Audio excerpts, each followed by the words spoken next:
Y en este segmento de geopolítica nos vamos a Caracas, Venezuela, porque allí está nuestro compañero Cristian Lamesa, participando como veedor del proceso electoral de distintos municipios que se realizó este último fin de semana en dicho país. Cristian, ¿cómo estás? Bienvenido a GN Geopolítica. Hola, muy buenos días, querido amigo Gustavo. Encantado de estar con vos desde Venezuela, desde Caracas, realmente en unas jornadas del día de ayer muy importantes, muy interesantes, de las que seguramente vamos a hablar. En principio, vale remarcar que el oficialismo se impuso en la mayoría de dichos municipios en este proceso electoral. Ahora, vamos a lo que implica la experiencia. Contanos qué es lo que pudiste observar vos en función de lo que implica el permanente hostigamiento pedagógico y propagandístico en contra del gobierno venezolano, ¿no? Bueno, vos muy bien lo marcás, Gustavo.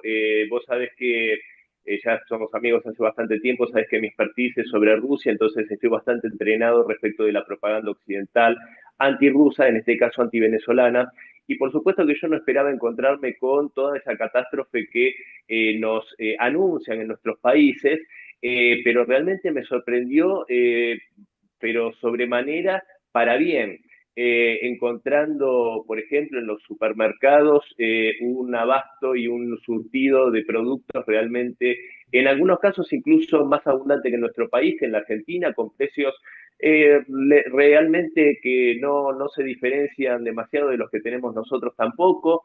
Eh, Barrios populares realmente en una magnitud que eso se desconoce, por lo menos en nuestras latitudes, y que son signos realmente destacables de los logros del gobierno bolivariano en estos más de 20 años de revolución, como se le llama por estas latitudes. Y respecto al comicio, particularmente al hecho eleccionario municipal que se dio en el día de ayer, como vos muy bien marcaste, la mayoría de los municipios tuvieron victorias por parte del oficialismo, algo así como 280, de algo más de 300. Y lo que realmente me llamó más la atención fue la emoción y la gratitud con la que fuimos recibidos los observadores extranjeros.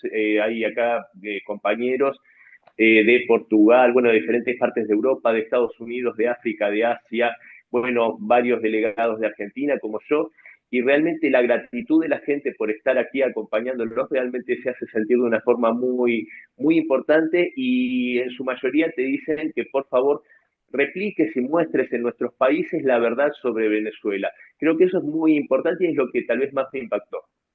En este sentido, Cristian, y teniendo en cuenta tu experiencia, pero también tu conocimiento en función de lo que implica la geopolítica, ¿cuál es la relación que mantiene Venezuela con Rusia y cómo se imbrinca eso en una región que está permanentemente tensionada en función de la injerencia que pretende tener Estados Unidos? Bueno, la pregunta tuya es sumamente importante porque justamente, aparte de tener lazos afectivos y políticos muy sólidos, la Federación Rusa con la República Bolivariana de Venezuela, los une, por supuesto, la lucha por el soberanismo. Son dos países soberanos, son dos países que hacen respetar la voluntad de sus pueblos y se enfrentan a ese globalismo financiero internacional del que tantas veces hablamos y del que tan poco se habla, a veces utilizando calificaciones un poco más predecibles, pero que dice menos, como hablar de izquierda, de derecha. Yo creo que la disputa en este momento, como bien lo sabemos, es soberanismo, estos gobiernos que defienden la voluntad de sus pueblos, como Rusia, China, Irán, incluso como lo hemos hablado en muchas oportunidades, gobiernos que a veces son demonizados, pero como el de Víctor Orbán en Hungría, frente a ese globalismo financiero internacional que siempre yo le pongo la cara de George Soros, el foro de Davos, esos fondos de inversión que son los que gobiernan muchos países de Europa literalmente a través de sus mandantes como Merz en Alemania, Rishi Sunak en su momento, un hombre que venía de Goldman Sachs y que después de salir del número 10 de Downing Street volvió a su oficina en Goldman Sachs, con lo cual es ingenuo pensar que en algún momento dejó de trabajar para ese fondo de inversión. Frente a esos intereses que pretenden convertir a nuestros países en meras empresas gobernadas o regidas por gerentes, estos gobiernos como el de Vladimir Vladimirovich Putin, Nicolás Maduro Moros, Xi Jinping y otros, hacen realmente un culto del respeto por sus pueblos y por su soberanía. Creo que eso es uno de los puntos que más los unen. Y con esto cierro, Gustavo, y en el marco del mundo multipolar en el cual nadie se cree por encima de otro como para indicarle cómo debe vivir y cómo debe gobernar y cómo debe ser gobernados sus pueblos, y sí el respeto por sus idiosincrasias. Hablabas en un principio de cómo te sorprendía el abastecimiento que había en distintos supermercados en función de lo que implica la propaganda en contra del gobierno de Nicolás Maduro. En función de ello, también presenciaste el desarrollo de obra pública, algo que en la Argentina, por ejemplo, está en discusión en función de lo que implica el ajuste liberal que lleva adelante Javier Milei. Y también el desarrollo de viviendas para los sectores más postergados de la sociedad. ¿Qué estás viendo en Venezuela, en esa Venezuela profunda que por lo general no se proyecta en los medios propagandísticos liberales? Mirá, lo que veo, como bien te decía, una Venezuela que a pesar de las sanciones, a pesar de una guerra económica que ha tenido momentos de una intensidad brutal, se ve el desarrollo en lo que tiene que ver con salud, infraestructura, vivienda, que te repito, es algo que me sorprendió muchísimo porque en un barrio, una zona que se llama Fuerte Tiuna, realmente la cantidad de edificios, de viviendas populares, pero de una calidad excelente, o sea, muy bonitos, construidos en diferentes etapas por diferentes emprendimientos, por empresas de origen chino, de origen iraní, de origen ruso en la actualidad. Realmente son de una magnitud importante. Y aparte, no solo los edificios ya construidos, sino edificios en construcción en un gran número, lo que te marca que realmente es un proyecto que no se detiene. Y aquí mismo en el centro de Caracas, donde yo estoy, en una zona que se llama Las Mercedes, si no me equivoco, en el Hotel Tamanaco, hay muchísimos edificios en construcción también, edificios que se nota de categoría, ya sea residencial o de oficinas, en una gran cantidad. Sabemos que la construcción es algo que dinamiza la economía y que un país paralizado, un país detenido en su crecimiento no construye, y aquí se ve todo lo contrario, querido Gustavo. Cristian, para ir cerrando ya esta comunicación, en las últimas horas Donald Trump volvió a remarcar su posicionamiento respecto a esta presión que ejerce sobre Rusia, diciendo que va a cortar el plazo que le instó a Vladimir Putin para que reflexione en torno a lo que tiene que ver con Ucrania. ¿Crees que en este proceso Estados Unidos va a profundizar esta guerra económica con los países aliados de Rusia también en función de lo que implica el avance de los BRICS y del reposicionamiento que tiene estratégicamente Rusia sobre Ucrania? ¿O crees que esto corresponde a este escenario de bravuconadas que va desarrollando Trump en función de ganar un posicionamiento interno propiamente en Estados Unidos? Mira, yo te digo sinceramente, yo no creo y no tengo demasiado temor de equivocarme. Yo creo que esto se enmarca en una ofensiva final sobre el régimen de Kiev. Vemos una serie de protestas que se prolonguen los días contra Volodymyr Zelensky, un corrupto, un criminal de guerra, y que parecería ser que estas acciones tienen todos los ingredientes de una revolución de color.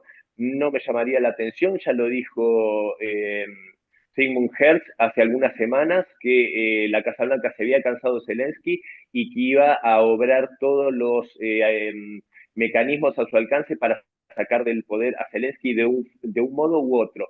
Yo creo que esta pirotecnia verbal de Trump respecto de Rusia tiene más que ver con mantener a raya o anestesiados a los sectores más guerreristas y más rusófobos, como puede ser, para ejemplificártelo, la figura de ese nefasto senador republicano que es Lindsey Graham. Yo creo que tiene más que ver con eso. David, no hay ningún elemento de prueba que me haga suponer que hay un cambio en la valoración de Donald Trump, que yo creo que para su proyecto MAGA Rusia es una parte importante, estratégica, con quien va a tejer sin duda una sociedad.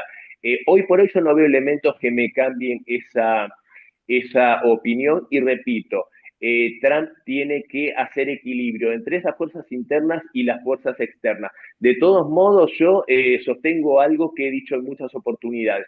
Para valorar las declaraciones de Donald Trump hay que ver lo que responde Rusia. Eso siempre pone un manto de entendimiento. Y para cerrar, en las últimas declaraciones, cuando fue lo de los 50 días y el 100% de aranceles, hay que recordar que el ministro de Relaciones Exteriores, Sergei Lavrov, dijo que a Donald Trump había que entender que estaba sometido a fuertes presiones, entonces había que entenderlo en ese contexto. Me parece que más claro, imposible las declaraciones del canciller ruso.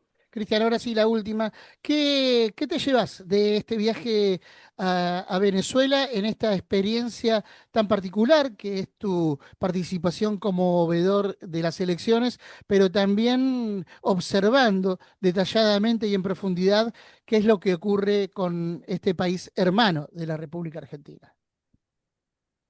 Mira, sinceramente me llevo varias cosas. Primero, el calor de su gente, lo hospitalarios y gentiles que son. Realmente yo sabía de la bonomía de este pueblo, pero no esperaba que fuera tanto. Nos han colmado de afecto.